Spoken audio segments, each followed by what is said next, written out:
that's a big smallmouth. There we go.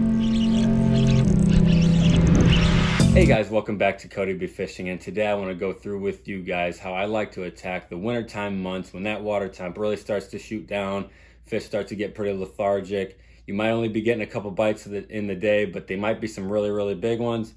So stay tuned guys, follow along, and I'm going to take you guys through my 4 baits that I like to attack these wintertime months with, and I hope you guys enjoy, so stay tuned. Oh my gosh, I probably shouldn't have tried swinging that one. So what's really been coming along strong is the jerkbait, and that's really what I like to start my search with. The jerkbait's always really been in my arsenal, but I feel like it's gotten a lot more popular now with all the live units coming out and people really starting to learn them and learn how fish act and how to use them. So I really have noticed one of the most effective ways to attack these more lethargic suspended fish, whether it's over deep timber or steep bluff banks or docks, or if you're just chasing them around on bait out suspended deep, just shooting out with your live unit, whatever the case may be.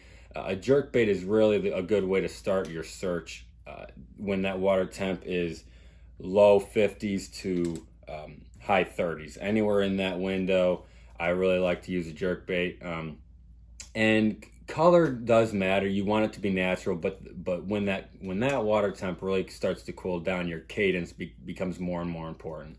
Because just, you know, they get very just locked jaw. They just nose right up to it, and they might just sit there and stare at it. Now, I don't personally own a live unit, but I've used, my friends have some that I've gotten to play with and see how fish react to certain things. And you've just through learning this bait and technique in the cold weather, your cadence is huge, and I kind of just try letting the fish tell me how I want it, whether it's 1 or 2 jerks. It might be just 1 jerk, and leaving it there, and you got to count how long it sits there sometimes, and just see how they react to it. So I really let the fish tell me what the actual cadence they want is. So this is a Megabass Vision 110, but there's a lot of really good jerkbait companies out there on the market, and most all of them work. I mean, this is just what I've been using as of late, and I've been having some really good success on it. So that's how I'm going to start my search with a jerkbait.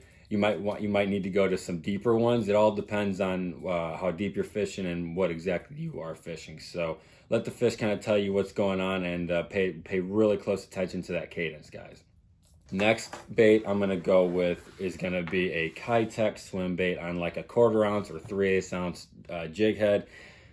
The style jig head and the weight that I go with is really going to just depend on the kind of cover I'm around, how deep I'm fishing, and what the bite's really kind of telling me. Where I like to really fish this is crawling it along the bottom, along some flats with boulders for smallies, or up like down south. I like to just you can really experiment with this bait and keep it in all the different water columns, but you just got to let the fish tell you kind of what the deal is. But when that water temp starts getting into that mid 40s, seems to be just, you want to be crawling this bait, and they'll just kind of come up and eat it, and you lift up and they're on. So this is I like picking this up for when they really just are not committing to that jerkbait no matter what you do, and it really seems to be slowing down a bit. So this is going to be what I go to kind of slow down. I like throwing it on 12 to 16 pound test, depending on if I'm throwing it on a spinning rod or a bait caster, and if I'm throwing it around a lot of rock, I'll probably throw it on a football head, like a 1/4 ounce. But if I still want to try keeping it up in the water column, and I will probably go ahead and throw it on a ball head. So that's my number 2 go-to for this time of year. And another reason is just because it is a very versatile presentation. Like a lot of guys, I personally don't even fish the Alabama rig at all, just because it's not allowed in the tournaments that I fish. So I just do not try programming myself to learn a technique that I can't even use in these tournaments. So that's another reason I've really grown accustomed to just a single swim bait, and I honestly think I've gotten bigger bites than some people throwing Alabama rig, going behind people and catching them on a single swimmer. So definitely just gotten a lot of confidence in that presentation over the years, and it's a very, very deadly presentation for the wintertime months. Next up, we have just a finesse ball head jig.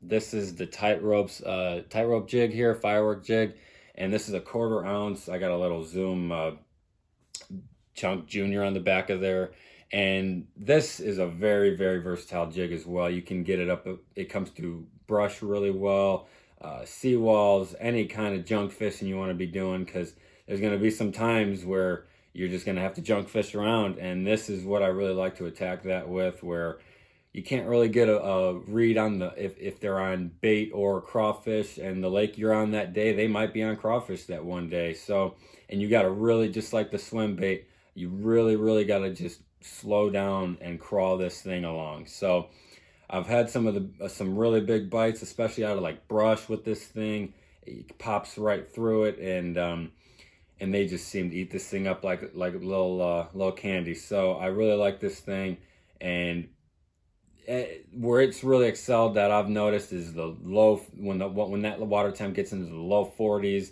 and those fish are just kind of sitting down there wanting to slurp up a crawfish or two. This is definitely what you're going to want to pick up. Last but not least, guys, I'm going to go to the bread. This has always been kind of my bread and butter in the wintertime, and that is a blade bait. The blade bait is something that will get them to react when they literally won't touch anything. You might have to slow way down, just kind of feather it along. It's very versatile in that you can either drag it, you can really stroke it, you can kind of just feather it along, however. And a lot of the blade baits come with different inserts on the top to where however you want to work the bait.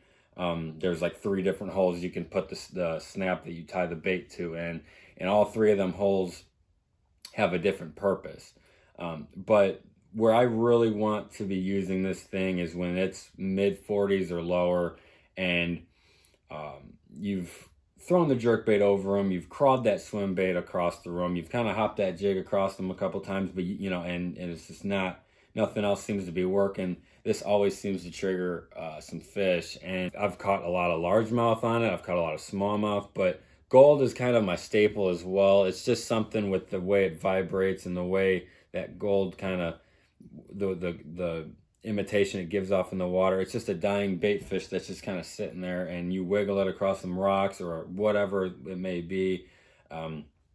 This really seems to get it done. Just gets them to react when they don't want anything, because those fish are sitting there on the bottom just not doing anything, and you bring this blade bait across them, and that little, because you got to remember that lateral line, they feed off of vibration. Yes, the smallmouth, spotted bass, sometimes they are sight feeders, and they like to see what they are feeding on. But those really crappy days when it ain't sunny and it's overcast and you can't buy a bite, that little gold blade bait down there giving off that little bit of vibration, they feel that on their lateral line, they can hone in on the bait a little bit better, even when they are in that very, very negative mood.